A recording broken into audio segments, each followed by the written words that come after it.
Okay, Sister Hunling, we start with the 3 refuges and the 5 precepts. Sadhu, sadhu, sadhu. Namo tassa bhagavato arahato sama sambuddhassa. Namo tassa bhagavato arahato sama sambuddhassa. Namo tassa bhagavato arahato sama sambuddhassa. Buddham saranam gacchami, Dhammang saranam gacchami, Sangham saranam gacchami, Dutiyampi Buddham saranam gacchami, Dutiyampi Dhammang saranam gacchami, Dutiyampi Sangham saranam gacchami. Tatiyampi Buddham Saranam Gacchami. Tatiyampi Dhammang Saranam Gacchami. Tatiyampi Sangham Saranam Gacchami. Anatipata Veramani Sikkhapadam Samadhiyami. Adina Dana Veramani Sikkhapadam Samadhiyami. Kamesu Michachara Veramani Sikkhapadam Samadhiyami. Musawada Veramani Sikkhapadam Samadhiyami. Sura Meraya Maja Pamadatana Veramani Sikkhapadam Samadhiyami. Sadhu, sadhu, sadhu. Okay.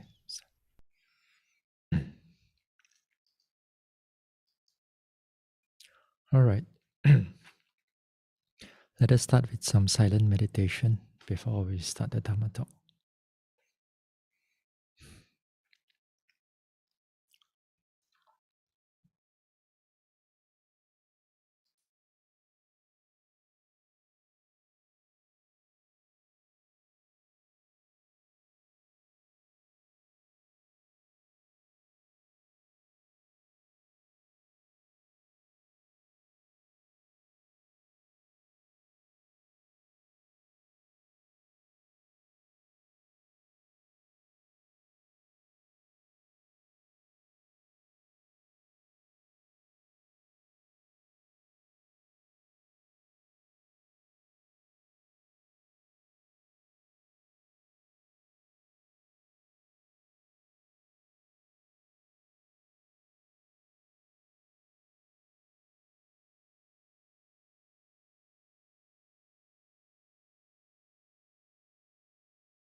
Okay, let us begin with the talk on the talk the Monday, Thursday. What I've spoken about the solidity, the different types of solidity, in the sense of they are what we wrongly perceive in our life and throughout samsara is that we look at things more like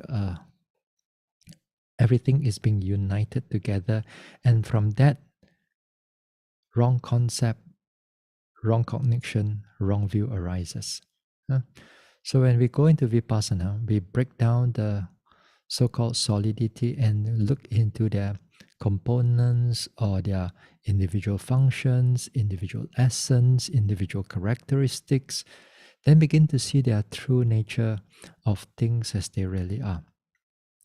With that, when we see those things, then this type of solidity, we do not have that idea that this have a self or a soul that is as a control and so on. Huh? So with that, it breaks down a lot of things, and then in a way that the different type of anatta begin to develop, become clearer to all of us. also, also after that, I went back to the hold on, where is my file?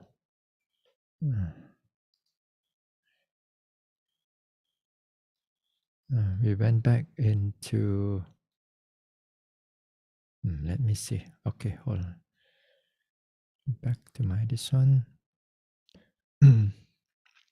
Share screen. Where is it? Okay.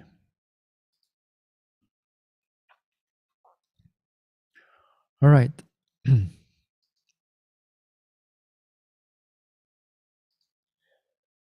All right. So we talk about the wrong perception. There's the perception of continuity, of mass, of function, of object. So altogether here is that we see things quite as united together, and then we with that it creates all kinds of wrong perception and so on. Then after that, we spoke about the three types of another three types of contemplation, which is contemplation of signless, desireless, and voidness. Animita, apanihita, sunya. Now here, sign means the conditional phenomena, formations. This is not the usual word that normally we associate with nimitta as just as the object of your samatha meditation, nimitta and so on. That's not the thing here. So here the signless contemplation or contemplation of the signless, animita, anupasana, animita nupasana is the same as contemplation of impermanence. Whereas the number 12, contemplation of desirelessness, abandoned desire, this is unsatisfactoriness, this is under dukkha, and the 13, the voidness, is the same as non-self. But the thing is that because of these words, animita, apanihita, and sunya, there's also reoccur in what we call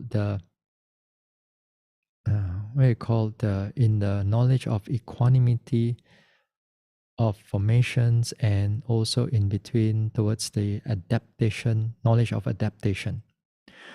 Then with that, when your knowledge of equanimity begin to mature, this is where your arising and passing away will start to speed up, and they change into such a fast manner that depending on the yogi, whichever predominant that you are, whether you are faith predominant, concentration predominant, or wisdom predominant, you will see the nature of this arising and passing away, whether as signless, in the sense that you don't see any desire inside there.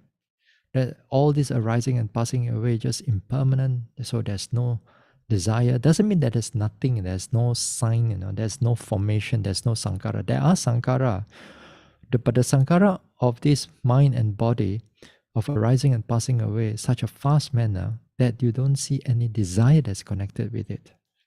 So any delight that you want to get connected with it. So it is called the signless liberation. Desirelessness means that you see the whole arising and passing away. Then the desirelessness here, those people who are having a great concentration, because this concentration will able to go when before that you can able to see a lot of dukkha, but this time when you see this arising and passing away, the mind does not attach to all these things. The mind just turning away from all this arising and passing away. So that's called desireless liberation. Void liberation, here we see this arising and passing away as empty, not in a sense of there's nothing inside there. There's nothing. There's no empty of nothing. There's a lot of sankhara arising and passing away in a very fast manner, but you do not see any control, or very chaotic, or there's no self inside there. There's no I inside there. It's just arising and passing away due to its own condition. So then you see it as void liberation or emptiness for liberation. So this one is those people who are wisdom predominant. So any liberation will do. Whatever it comes, you take it. Don't go and choose what you want. So make sure you just whatever it comes, nothing which not one is better than the other, it's just different only.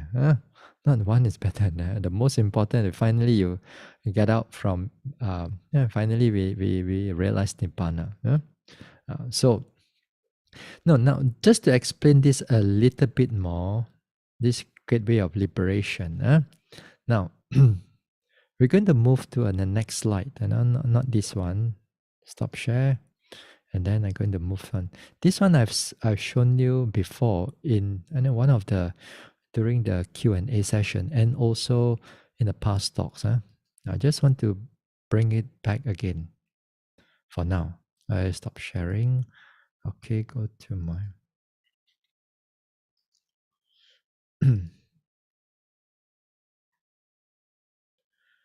Okay.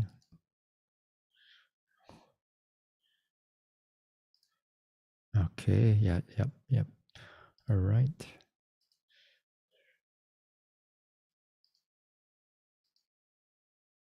Okay. Now, do you see the insight leading to emergence? Right? Okay. Now, this one was last year. I gave the talk on how when you are actually see nibbana with the path consciousness and the friction consciousness, PA and the FR. Therefore, with the PA and FR, then there is called the path consciousness and friction consciousness, and that is knowledge of insight number 14 and 15. So this time the knowledge of the path and friction, they are only occur, path at least occur once only, Friction occur 2 times or 3 times depending on whether you are average mental faculty or keen mental faculty. So you see the pointer here, okay? You see number 12, 13, 14. Again, here this is 12 is the 12 insight knowledge, 13 insight knowledge, 14 and 15 insight knowledge. So again here, the 12 insight knowledge and 13 insight knowledge, they are just one consciousness only. It's not like knowledge of equanimity, which is number 11, and those things are repeated again and again and again and again. Whereas 12, 13, 14, 15 is just a stream of consciousness. Uh, uh, so if you do not know what is this vibrating, arresting, doesn't matter lah, doesn't matter. What not important for now. What is important? You reach the green color one. But since we were talking about just now about the triple liberation, right? And the knowledge of equanimity. Okay. Now let's say lah, you see the VA here, all right? The VA. Now before this VA, it's where the speeding up of your insight of equanimity. Your insight of equanimity is being sped up over here in such a fast manner that when it mature, when your mind is ready, when your mind is able to let go of everything, then when it's truly mature, then this type of a stream of consciousness which is arising and passing away, and you're going to pass through this thing, and you're going to see Nibbana, the actual Nibbana, for the first time. So this is before the VA here. So before the VA here, this is how you notice the arising and passing away. Whether you notice it as signless, whether you notice as desireless, whether you notice as voidness. So everything of this one is happening before the VA. So before the VA, it's where all your, it's where how you perceive it. So when you reach when you realize Nibbana, so that name of the Nibbana is connected to how you watch the thing here. How you watch the thing here. So therefore, they call it the triple gateway of liberation. So use that one in order to reach liberation. So there's a different way of how we categorize. The text categorize the yogis or the bhikkhus or whoever is meditating. So this is just to give you an understanding, and all our enlightenment process. The first time the enlightenment process, you have to go through all these things. Then subsequently, after enlightenment, now after enlightenment, of course, when you come back to this insight leading to emergence again, you don't have the path consciousness anymore. It's called another name, Vachana, I think so. Call what? And then you have friction and friction. So you don't have path consciousness, because the nature of path consciousness, it only does one function: eradicate its respective latent defilements. It eradicate the respective latent defilements. That means, or the fetters, depending on how you want to look at it. So if you are in the first stage of enlightenment, that means the path consciousness will eradicate the fetter of Sakaya Ditti, the wrong view of personality or identity. Then you have the Silabata Paramasa. Then you have that attachment to all these rites and rituals. And then the third one is the skeptical doubt, the Vichikicha. So the Vichikicha and that Sakaya Ditti, these two, you have to remove it before you go into anything further higher than that. So the wrong view has eradicated, Vichikicha also eradicated, the skeptical doubt is eradicated. Skeptical doubt here, it means that whether you believe or not, whether this vipassana can work or not, that's not the issue anymore. Whether you're able to see Nibbana or not, that's not the issue anymore, because you've seen it. Because you use this vipassana to reach to this one. And then after that, sometime later, you go and hear people, no, my method is correct. No, my samatha is correct. No, only this is correct. still arguing and arguing and arguing because they're still doubtful. Uh, a lot of things. Anyway, doesn't matter. So what it matter is that that every time you go through to enter into realization of nibbana, you have to go through all this thing. But now, some yogis, of course, can see one consciousness after another consciousness, perhaps. Some yogis is just a stream of consciousness, then nibbana liao. Oh, it doesn't matter. As long as they're able to see nibbana. Uh, uh, then, so that is one just to additional, because when we talk about the triple liberation, you must know what happened after, before it, and after that, what comes after that. Just to give you a clearer concept. All right. So we go back to the anupassana. So just remember about this nibbana here, because afterwards, a few of the contemplations, a few of the anupassana will also somewhat touch upon nibbana, although it is not really a contemplation. Okay, so just remember here. So we're going to stop for this screen sharing. We go back to the other one. Okay.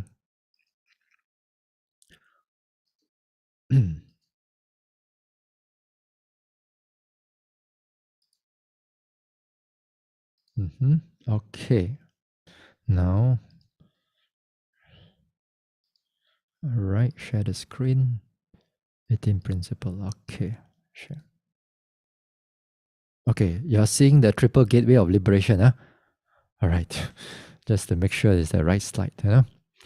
Because sometimes what appear in front of my screen and what y'all see may be different.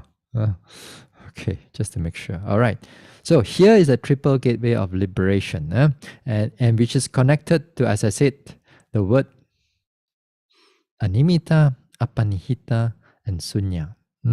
Because that during that time also is how you see whether it's going to be impermanent, whether it's dukkha, or whether it's anatta.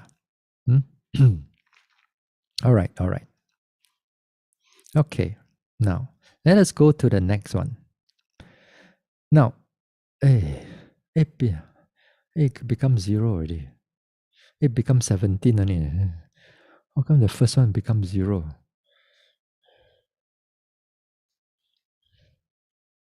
Oh.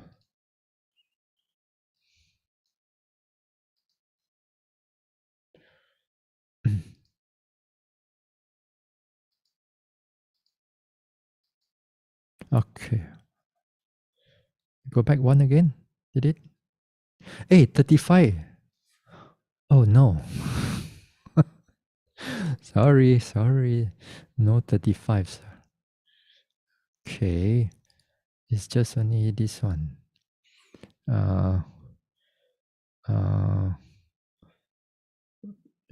Here. Yes. Define new number format. Okay.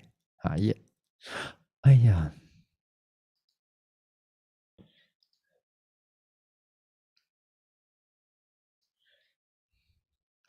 All right. One more time. One more time. Yes. Okay. This one will make it disappear. Okay. So 18. All right. Okay. So here we have. Hey, where did it go? Okay. Okay. Well, let me refocus the thing. Now here we have covered upon impermanence. In a way, also we covered a lot on dukkha and a lot of anatta. And also we covered on disenchantment and revulsion. The one that I bolded in darker, fading away is passion, nirodha, cessation, relinquishment, destruction, fall. We have not gone through it yet. But they are still connected to anicca, dukkha, anatta. We talk about viparinama in the sense of impermanent and also in the sense of dukkha also. Then we have signless, apanihita, sunya.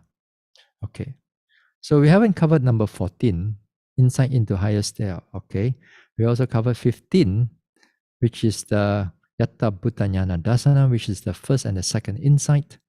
Knowledge of danger, which is the which insight under dukkha also, and also under 17 under reflection, we also cover upon it.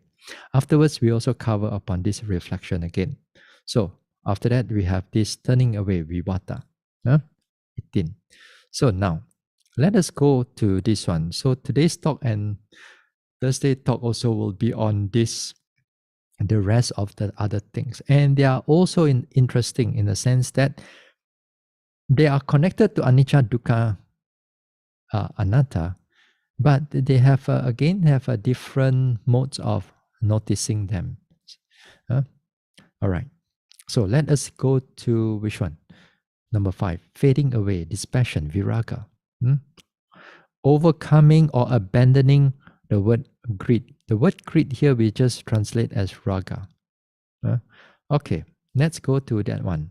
And it's going to connect it, it's going to somewhat connected with number 4 also, nibbida also, delighting also, you see. Delighting, nandi and raga. Okay, so we go to the next one. Okay. One who develops the contemplation of fading away, viraga, abandons greed. Because if the word viraga usually translate as dispassion, and then of course when you abandon passion, yeah? But sometimes it's a bit difficult to translate this word viraga. Yeah? It's not just any form of passion and so on. Yeah? Now here there's a word here called nandi and raga. And we see a lot of these things during in the sutta if you look into the Pali words. Now here, if you know about a little bit of your Abhidhamma, yes, then the word here, nandi here, the word hey, where did you go? Sorry, suddenly jump again.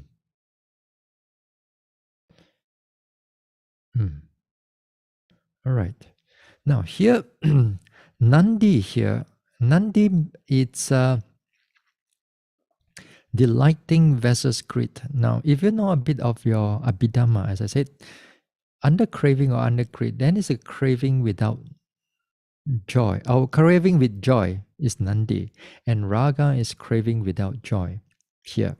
Especially when you are looking into the Vipassana. I'm not sure whether how in other places, sometimes it may just interchange, But here, while we are looking into Anupassana, the 18 principle insight, we need to look at it slightly differently. Although while you are practicing, you may not see the difference so much. Things are just passing through after all, whether craving with joy or without joy. With the word Pali word is piti, P-I-T-I. And now we go back to this one a little bit. So you disenchantment abandons delighting. One who contemplates on fading away abandons greed here. Now, they put the number 4 come first, then only number 5. In a way, it is also when you come into the meditation, as you develop, then the abandoning of the disenchantment first, nibbida, then only you have viraga. Okay? Now, let's talk about viraga a little bit. Now, here, when we are looking into viraga, this has 2 meaning here. This is destructional dispassion, which is the knowledge number 8. Insight number 8. And then you have number 2 here of viraga. You have complete dispassion. Then you have nibbana. Okay? Complete dispassion.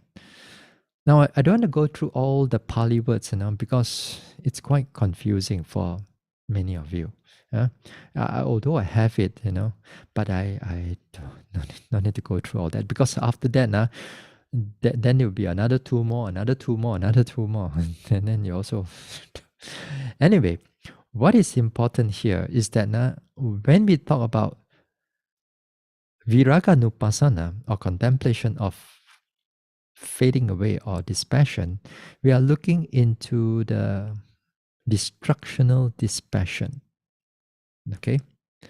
Now, for knowledge understanding, the word nibbana, nibbana as an object, we cannot do anupasana on nibbana.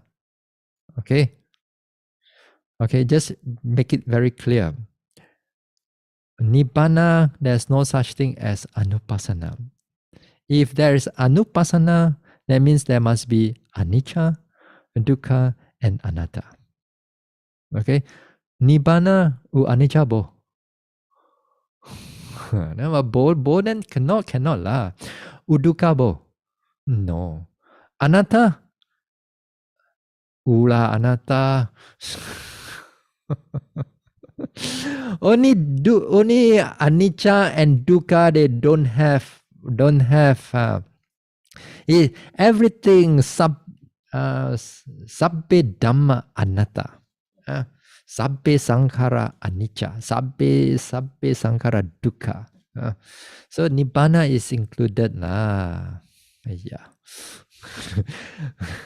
Anyway, although nibbana has the quality, characteristic of anicca, of anatta, because it's not under control, there's no self, there's in a way it's unconditioned, but there's no self and so on. So nibbana, it is a characteristic can be able to be known, but it does not follow sankhara.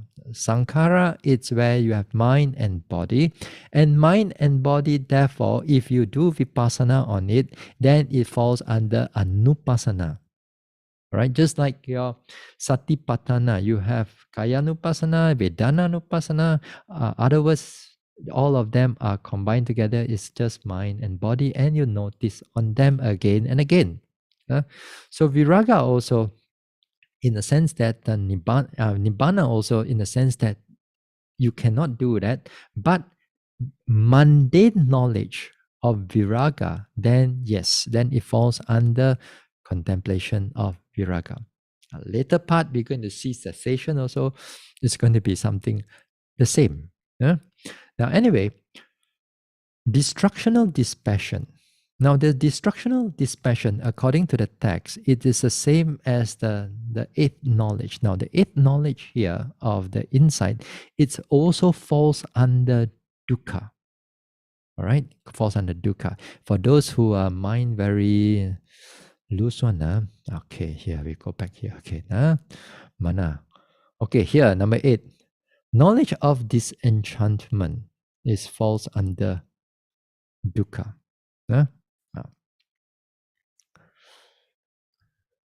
Sorry. Disenchantment here is no. Disenchantment here, it's already in the nibbida. So it's at the number 8 and number 9 somewhere there. Is somewhere there is at the 8 and number 9. It is also touching on desire for deliverance also already. Yeah. Dispassion. Now, you see the word disenchantment here, knowledge number 8. Then the knowledge of disenchantment here, while you are noting at those things, delighting, the word delighting here, then we go back to here again, disenchantment here. Now, the word delighting here, when you are noting your object, you are noting on the object that in the previously you are having a lot of attachment, and therefore the joy arises with it. Things like, for example, it may be your beauty, your body, your thoughts, your hearing, your eye seeing, certain mental sense or certain touch sensations and so on, in previously, you, without all this insight knowledge, then we delight in them, we get joy over them. Now while you come into the knowledge of disenchantment, nibbida jnana, which is number 8, which is number 8, that one. So during that time, the mind, when it looks that everything is just arising and passing away and very oppressive in that sense, then the mind begin to know that the past, all this delighting and all those attachment, they are all just, the mind doesn't know, the mind is filled with ignorance. The mind doesn't know in a sense, and doesn't know in the sense that what is the truth. We keep on delighting into it. Then when the vipassana arises at the knowledge number 8, then that joy towards the things that we attached before, then it begin to let go. You begin to let go of it. You begin to not delight into those things, whether it's the mind or whether it's the body, whether, other words, the sankhara. So in that sense, during the knowledge of nibbida, these things happen according the text, but usually in reality, yogis just pass through only. Everything just dukkha, everything just campur, everything dukkha. Whether this and that, still dukkha. You don't even, it's not so easy for you to go and differentiate which dukkha and that dukkha. Kaum tim already, that time, but let's just say there's a slight different type of dukkha that's happening there. A slight thing is something that's going on during inside there. So where we come to the knowledge of, here I got to put 8 in between 8 and 9. 8 and 9 in between and 9. So in between 8 and 9, when the knowledge of disgust becomes mature, then when it comes to the knowledge of number 10, this is where the knowledge number 10 of the insight knowledge, which is the knowledge of reflection or reobservation. Now here the reflection or reobservation, although I put here dukkha, but what you are going through in this reflection or reobservation, you're going to see all the anicca, dukkha, anatta again that you have seen before. And right now, those things you have seen before, it becomes much more clearer, much more lucid to you, and much more, but therefore the dukkha also become more clearer, the dukkha even more stronger than before, clearer than before. And then we talk about the 3 different types of dukkha, all the viparinama dukkha, dukkha dukkha, and sankhata dukkha, sankhara dukkha. Then all this dukkha becomes manifested in such a strong degree. But also at the same time, you also see anicca and anatta. So because of that reflection or reobservation, reflection here again is not the thinking type of reflection again. It's not an easy word to translate. Reobservation also, you reobserve into the past, all your past insights again. Anyway, what happened here is because that when you already those things that you already gave up, you delight right now, when it comes into reflection and reobservation, because of the lucidity of the anicca, dukkha, anatta, and they are repeating again, right now, because you do not have all your craving is already in a way temporary abandoned. Delight is already temporary abandoned. But right now, what you are not attached to, or what you are giving up in a certain sense, you are giving up on all the formation that is happening. And that formation is just arising and passing away, and you have nothing for you to hold on to it, That when you look at all these things, because they are so strong, gross, and therefore the whole mind does not feel any form of delight into it. After all, this type of object of arising and passing away, initially also you don't have any delight at all already. But this time, you are giving up on it. You are not attaching on it at all. It's the materiality itself or the mental itself. You are not attaching to it at all. Previously, you attach it because there was delight. Right now, everything is just happened. Even there's no delight, the mind also does not attach to it. Because therefore it goes deeper. Uh, so you see, the a lot of abandoning is being taking place while we are going through. Let me say this again. Um, before that, when we are looking at a lot of things in life and so on, we delight in that. It gives us pleasure. It gives us joy. So when it comes into Nibbida, when it comes to the knowledge of disenchantment, then there's a lot of giving up on this type of attachment that comes with delight because of your previous connection. But as you go further up, since you already abandoned all those delight things, but right now is that mind itself, the body itself, you don't even feel any attachment towards them. Not just only delight in the craving of joy and so on, but this one there's no joy anymore. There's no sukha, or there's no, it's just arising and passing away. So this time also you also go attached to them, because all of them go through anicca, dukkha, and anatta repeatedly again and again and again. So the mind does not attach to them. So that's why it's called nandi, or call it raga in that sense, craving without that type of joy. So it goes quite deep, So for those sometimes who to understand the abhidhamma, but if you don't understand how it actually happened in the mind and body, where it happens and so on, so sometimes the Hokkien say, liap bo kiu, you read one abhidhamma is one thing, your knowledge is another thing. Everything cannot connect. Everything cannot connect. So there's a lot of things inside here. So here is the destructional dispassion, because it is give up on that craving without the attachment. So it's a kind of craving also, but this time craving without attachment, without that joy. Sorry. All right.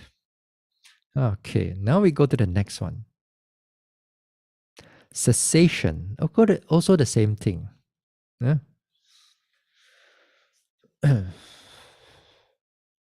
Hey, knowledge of deliverance. Okay, correct. Okay, correct. One who develops this is contemplation number 6. One who develops the contemplation of cessation, nirodha, abandons origination. The word origination is samudaya. You see the word cessation and origination, or the word Pali word is samudaya.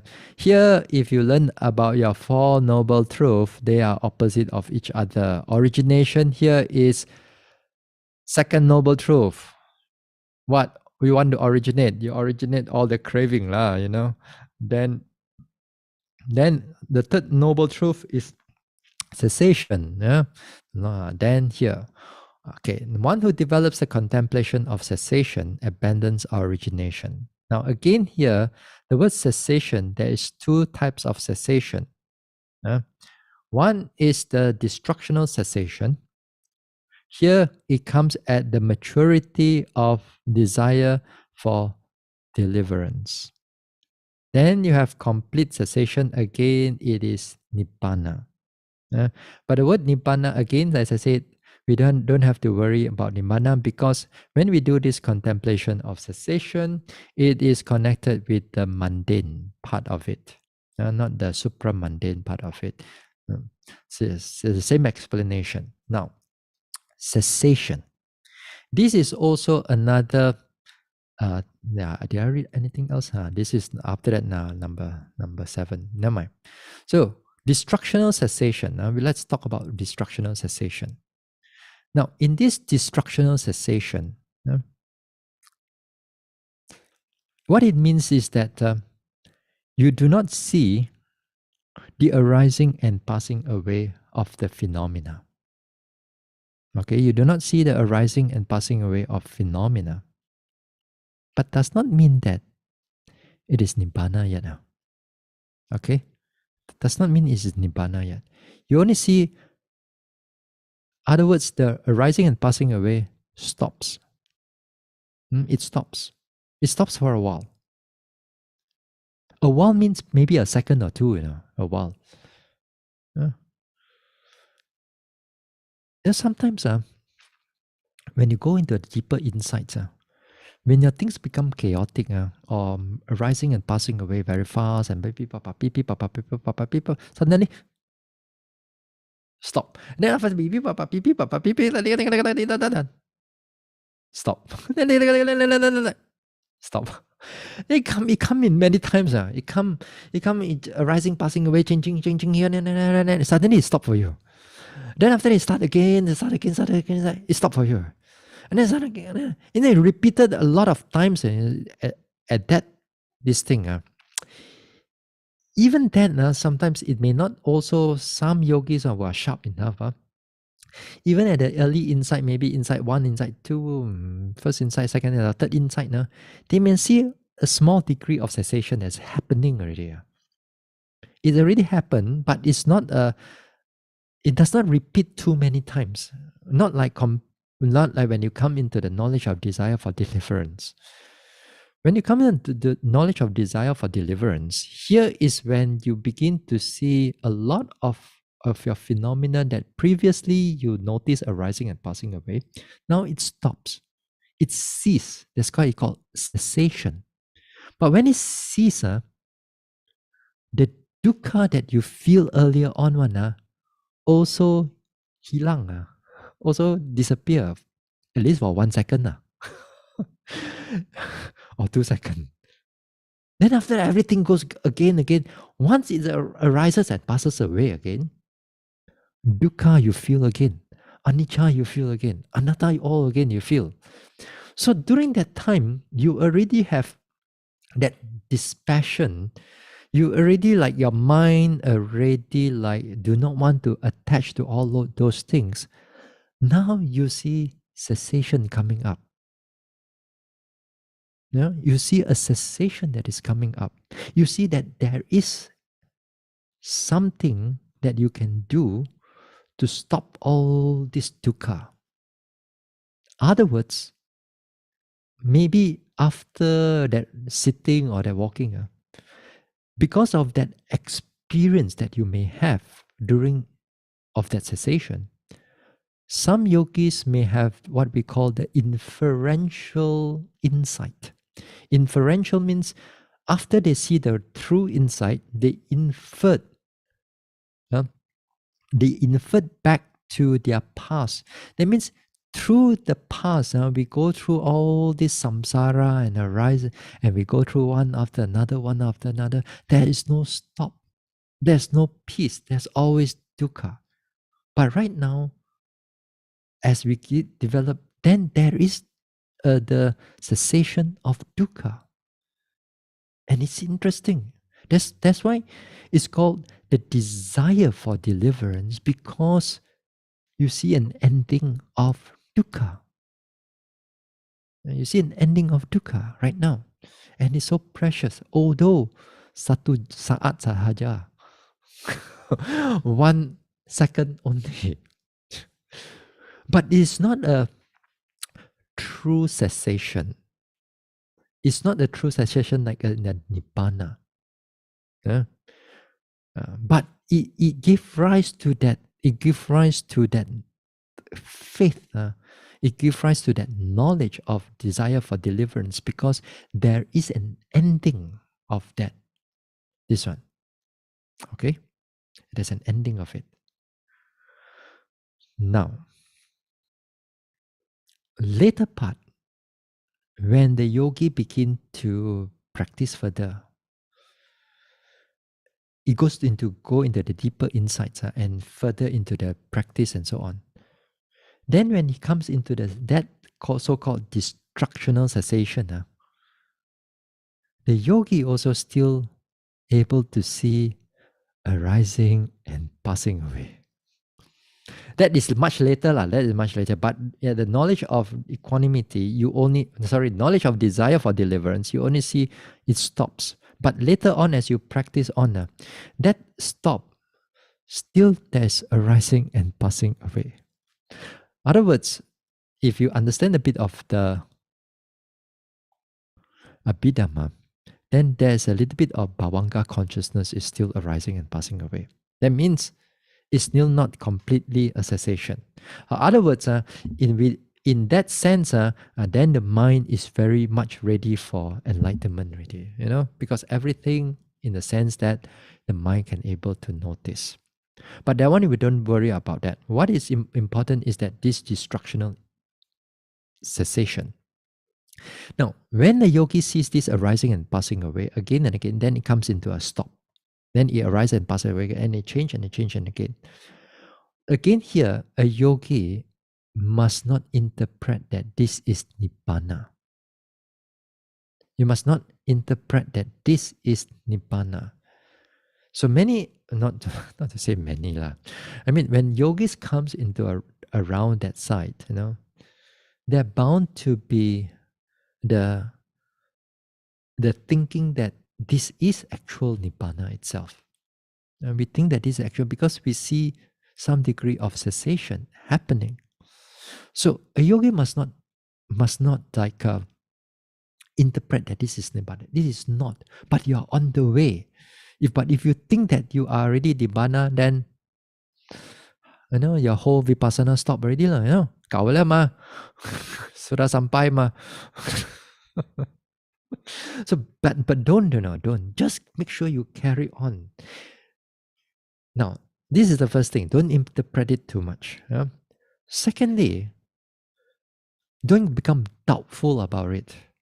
Because some yogis become doubtful already because they think that the meditation is gone something wrong. Previously everything keep on moving, arising, passing away. Suddenly, stop. Suddenly arising, passing, suddenly stop.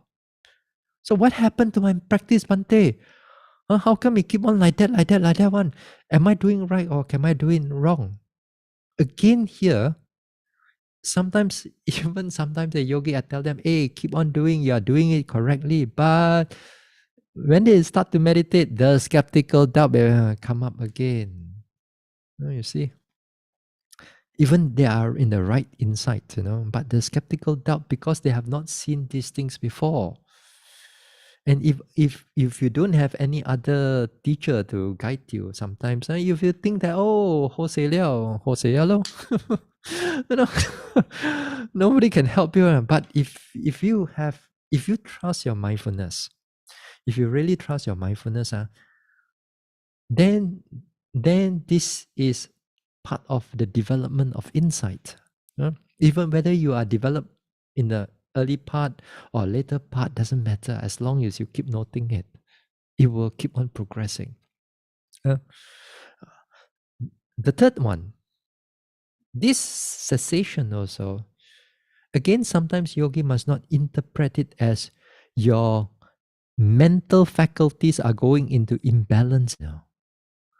Because previously when we talk about in the past we talk about imbalance of faculties. When you say that over concentration, everything become blank. Now here things also become blank ma, but for 1 second only lah, blank. Then you think that ho bei ho se liao. Then my meditation, I think, is already over concentration already. Then that is also again wrong. Your faculties are at the tip-top condition, but that is where you interpret it wrongly. Condition, I mean, the over concentration has got its own characteristic. And this one has its own characteristic. So don't overjudge, So sometimes I hear some yogis, they are doing it correctly, they are seeing cessation, they go and ask another yogi, another friend who think that they are more experienced. They'll ask him, they'll ask the person, and ask the person, and then the person say, oh, bei liao lu, tio liao, all wrong already. Oh, you are over concentration. And there's no such thing as cease like that. But again, yeah, again, it creates a lot of doubt, and when it comes into this cessation. Yeah. And this cessation, you're going to see it a lot as you progress even into the knowledge of equanimity. You're going to see some cessation also because you have seen it before. Then when you go through all the triple liberation or you go and speed up fast because there's somewhere is going to stop somewhere. And then after that, you're going to have your actual enlightenment, which is also a cessation. It's going to stop after that. Then after that, you come out from that nibbana, realize nibbana. Then also again, you're going through again, there's a lot of other cessation also. So now you got like let's say like you got 1,000 cessation you're going to go through lah. So which one is your nibbana ma?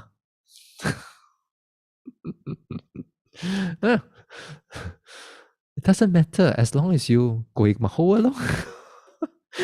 As long as you pass through, it's perfectly all right. But anyway, you're going to know because that time the concentration, the mindfulness is going to pick up it's going to pick up even much more stronger. You can feel it for yourself, and then the cessation that's going to happen, then more or less you're going to know. Or even if you pass through, you may not know. But after that, when it repeats again, all this enlightenment process, you're going to know all over again. So don't worry. Don't worry at the which point you touch the path and fruition. What is more important, you just pass through that path and fruition, then at least something has been done. Then later on, you feel like you come go and meditate, you want to see back what happened, then you can come back lah, no problem. Don't be impatient. Just practice through. Just practice through. If your mind is clear, you can able to see those things back after enlightenment. So no need to worry. So as I said, all these things as you go through these knowledges and knowledge of insight, it's a very muddy area. It's a very, although we look at it from teaching wise, in a teaching wise, we put it one after another to make it clear. But actually, when you go through your insights, you do not know which is insight and which is that. You do not know which dukkha and all that. As I said, all you know what is all dukkha only. Even anatta come out in front of you, don't even realize that it's anatta that's happening. You thought that anicca is like that, but anicca totally can be another thing altogether. So that's why a lot of your concept that you never understood it before and what is really happening, it cannot match together all your theoretical understanding. So all your theoretical understanding, put it aside, just meditate and you will pass through. So cessation is like that. So next time, when you meditate, then suddenly something stop. Don't worry, just carry on, aware that it is stopped. You acknowledge that stopped. Then after it carry on, it stop again, it carry on. Just carry on that meditation. But if it stopped too long, then you have to do something about it. Suddenly you meditate, then everything become stop. That one is quite dangerous already, because that time it can be your energy starts to drop, or your sloth and torpor starts to take over. Everything also cease. And then cease already, then you wake up. Oh, Hose Dhamma. Just now, everything disappear. Oh, and then I wake up so clear. Because you just slept only. You just slept, you wake up, everything become clear. Nibbana liao. There are a number of people happen like that. So as I said, if it happen in such a way that there's no sudden stop, then you got to be careful in the sense that if it's just gradually coming in, then everything disappear and it's disappear for a long period of time. That means 5 minutes, 10 minutes, that means considered long already inside there. That means you are not really doing, something is wrong already. But it's just a 1 or 2 second, doesn't matter. It's just a knowledge only, this one. It's knowledge of cessation only. But it's not, as I said, it's not Nibbana yet. So this is on the knowledge of cessation. Oh. What else? I didn't write anything because I do not know what to write. I know these two only. After that, what to write, I don't know. Here, relinquishment.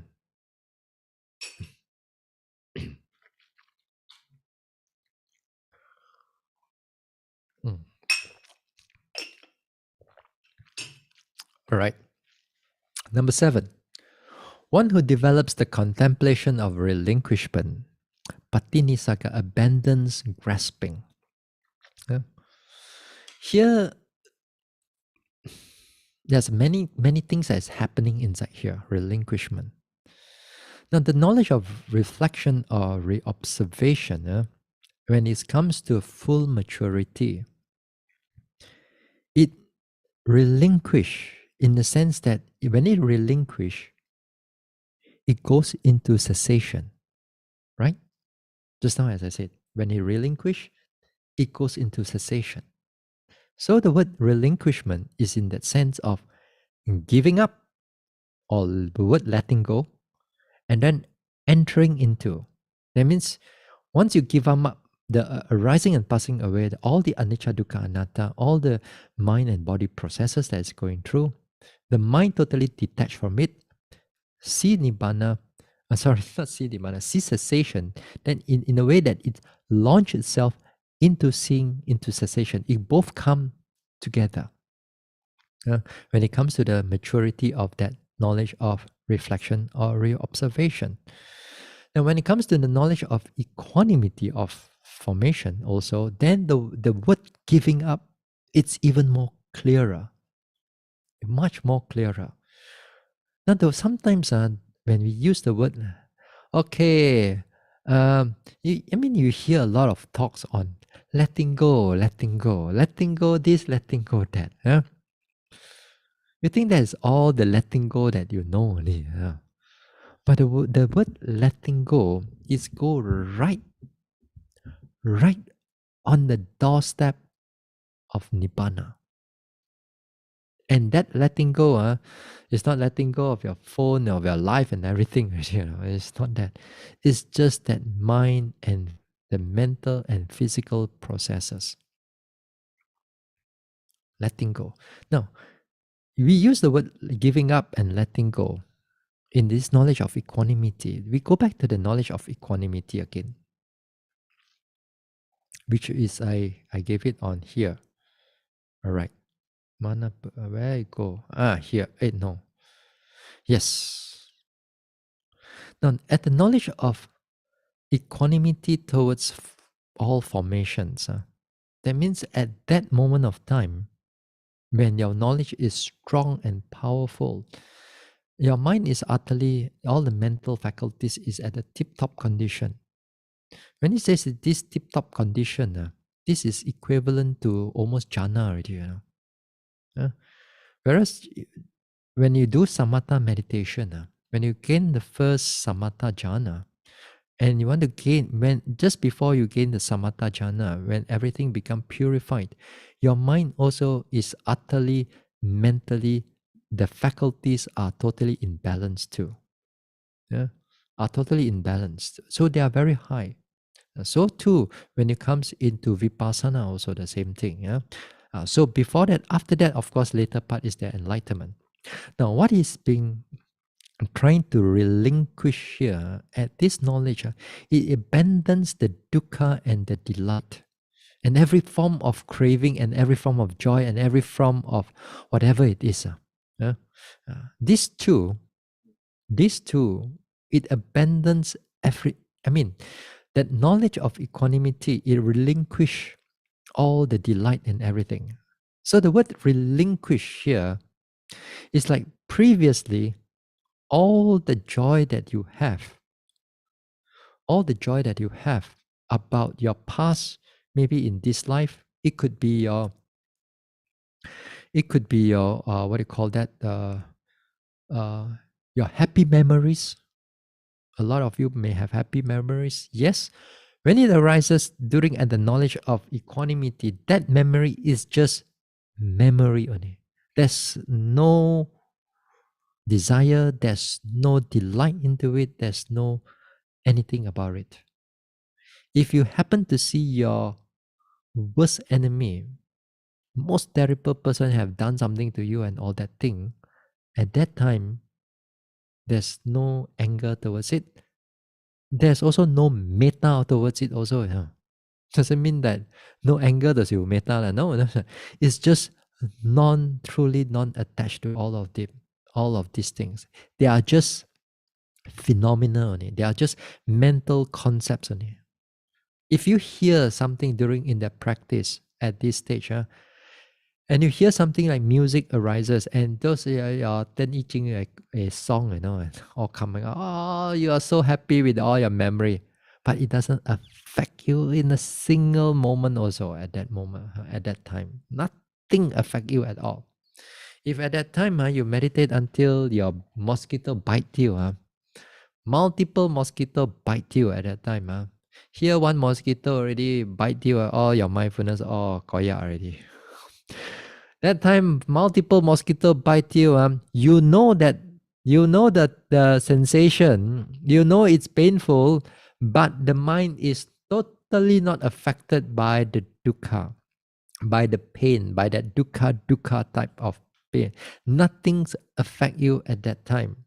So other word, does not mean that you relinquish, you giving up. That means there's nothing there. You relinquish all the desire, all the grasping for any concept or sankhara. Any concept also is being given up. Anything that is this one also is being given. Anything that is happening in the mind and body process at that moment is also give up. It's all give up. And that give up become very, very clear. So until you begin to see come into the knowledge of equanimity, then you do not truly understand what is the meaning of letting go yet. So it's deep. It's really deep, the word letting go or giving up. Then after that, number 2, entering into. That means when you come to the maturity of that knowledge of equanimity of formation, maturity here means it speeds up. Then when the knowledge of equanimity of formation, when it's begin to speed up, that is where you begin, whether you're going to see as anicca, dukkha, anatta, triple liberation. Then when after that, immediately when you are matured, immediately entering into the real nibbana, seeing the real nibbana. Totally, you relinquish everything, mind, body, processes, every concept, and you enter and you launch into nibbana, realizing the realization of nibbana. That is what happened before a yogi going to enter into nibbana. Now, this is on the relinquishment. So, in a way, as I said, although the words, when we go through those words, there are relinquishment, cessation, dukkha, anatta. I mean, they are all just a shade different, a little bit different. I mean, it's not easy to understand this type of things. But nevertheless, this is for us to go and look into it. Now, let us go back to the chart again. So we stop. We're going to stop here at this relinquishment. Then we have 8, 9, and some of it, maybe I'm going to touch a little bit on others on Thursday. But what is important right now, I want to share with you all is that mana may keep on running one nowadays. All right.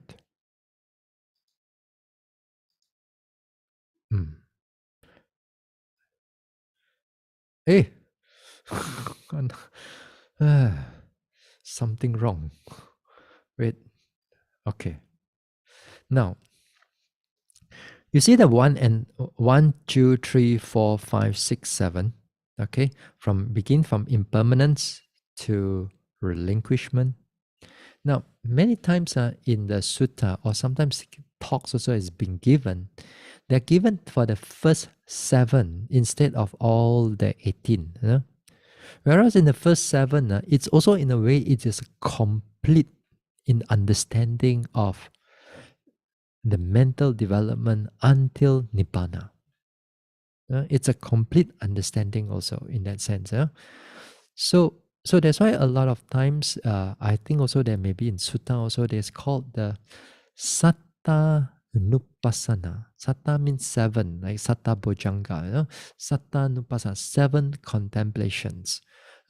So 7 contemplation, it falls under from impermanence to relinquishment.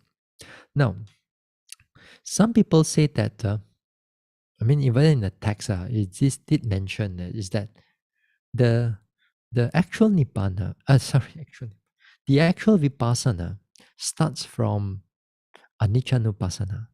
Okay, because and therefore is the fourth insight knowledge. So it says that vipassana, technically speaking, if you want to argue for the sake of argument, it starts from fourth insight knowledge until enlightenment takes place.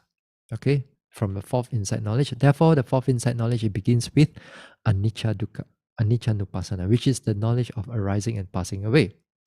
Now, if you don't know, then here it starts from the fourth knowledge of arising and passing away. Anicca, anicca come first. All right, but for me,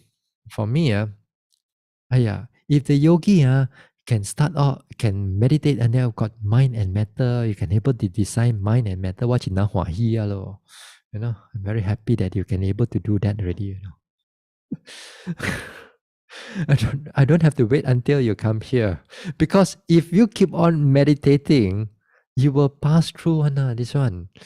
Only if you stop only, then of course you cannot do anything. Or as you get older, as you get all the kind of diseases coming in or came in already, and then of course you cannot meditate anymore, But as long as for me, you can able to start off with this knowledge of discern of mind and matter, in practical form, it's really good already. It's really good. All you need to do, that means at that time, you know the technique, how to walk, how to sit, at least how to note the object, although you may go through a lot of difficulty, but at least you know how to do already.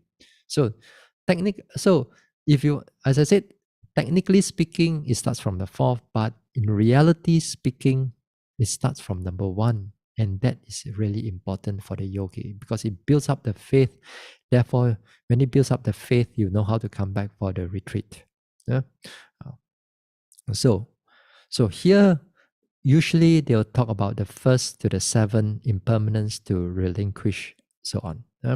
Now, again, in the beginning of this, not this talk, in beginning of this series of talk, in the first topic, first talk, I've already mentioned that when you talk about this 18 contemplations, I will not talk on it like first insight, second insight in a progressive manner. Sometimes from this insight, it jumps to that insight, it jump to here, jump there again, because this is different types of contemplation.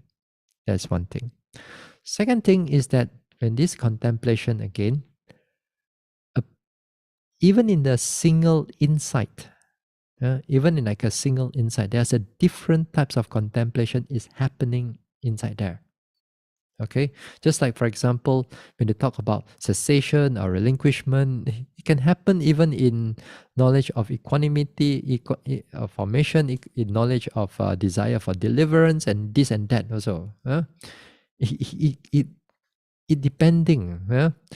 So again, here, as I said, this thing, it's this understanding of 18 principle insights, they are not in the sense that they are progressive, like in the past that we used to understand about the 16 insight knowledge. So this is for now.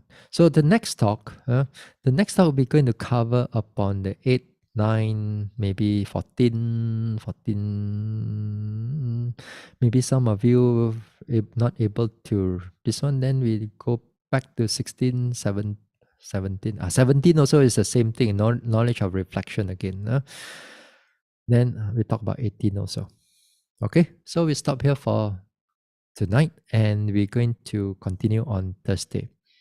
Okay. All right. Sometimes I forget to write on the Facebook about whether there's talk tonight or no. That means sometimes I forgot. I just forgot, like today, until 5 minutes before the Dhamma talk starts, only I post up something on the on the Facebook. Anyway. All right. Okay. Let's share merits. um, Idang me bawanang Idang me bawanang nibbanasa nibbanasa pachayo pachayo hotu. hotu. May my mental cultivation May my mental cultivation be a condition be a condition for the realization for the realization of nibbana. of Nibbana.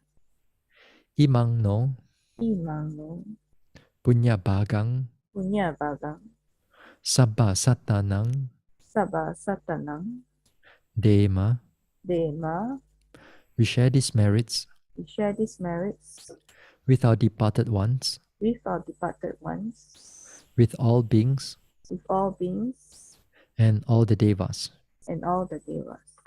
Sape sata Sabbe sata sukhi hontu sukhi hontu anumodantu.